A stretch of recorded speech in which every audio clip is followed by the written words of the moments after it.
अशा प्रकारे मी माझ्या अंगणातल्या तुरीच्या शेंगाचे दाणे काढून घेतलेले आहे शकता आणि मसाले भातची तयारी करून ठेवली आहे। मसाले भातासाठी मी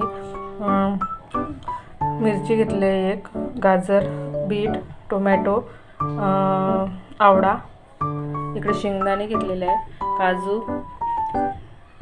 मिर्च, काले मिरे, बासमती तांदूळ भिजवून ठेवलेला आहे, इकडे आलू काढून ठेवलेले आहे, करून ठेवलेले आहे पूर्ण। चला तर आता आपण मसाला भातची तयारी करून घेऊया। पाहू शकता घेतलेली आहे आणि तेल टाकून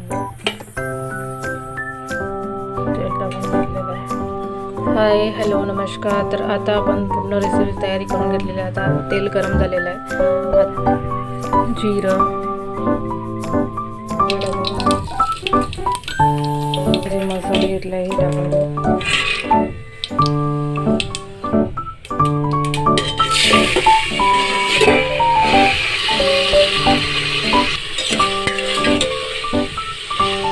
धनिया पावडर,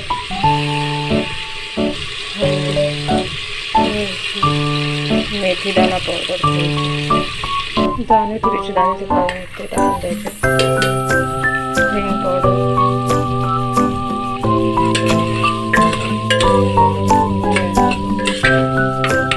किचन किंग मसालाचा यूज करते थोडा मसाला माझ्यासाठी भात भिजून ठेवलेला होता, भात टाकायचा,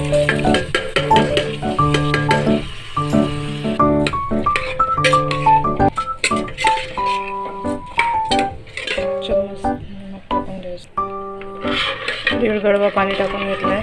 आता मी कुकरचं लावून घेते।